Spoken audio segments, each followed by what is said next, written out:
Les inégalités hommes et femmes. Est-ce que les hommes et les femmes sont vraiment égaux aujourd'hui? Sur le papier, oui, mais dans la réalité, ce n'est pas toujours le cas. Dans la société, au travail et même dans les relations amoureuses, les inégalités sont encore présentes. Nous allons vous montrer quelques exemples simples pour mieux comprendre. Prenons un exemple très simple. Un homme et une femme font exactement le même travail.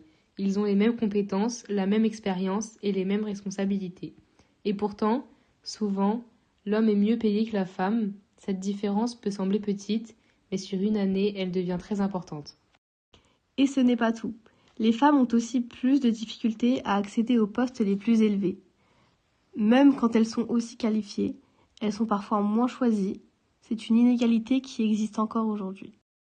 Ces inégalités commencent souvent dès l'enfance. On apprend aux garçons et aux filles à se comporter différemment. Par exemple, on encourage plus les garçons à faire du sport ou à être forts, et les filles à être calmes ou à jouer avec des poupées. Petit à petit, ces idées deviennent des habitudes et elles influencent les choix de chacun.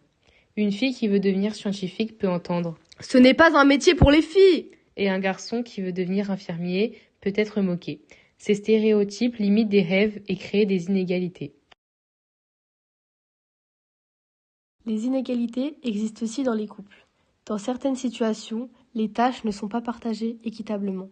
La femme s'occupe du ménage, de la cuisine et parfois des enfants, pendant que l'homme se repose. Ce déséquilibre peut sembler normal pour certains, mais il ne l'est pas. Dans un couple, chacun devrait participer, chacun devrait aider et prendre des responsabilités. Quand les tâches sont partagées, le respect est plus présent et la relation est plus équilibrée. L'égalité entre les femmes et les hommes est un droit fondamental, mais aujourd'hui encore, elle n'est pas totalement respectée. Dans le travail, dans les mentalités et dans la vie quotidienne, ces inégalités continuent d'exister. Mais chacun peut agir, en respectant les autres, en remettant en question les stéréotypes et en partageant les responsabilités. Parce que l'égalité ne concerne pas seulement les femmes, elle concerne tout le monde!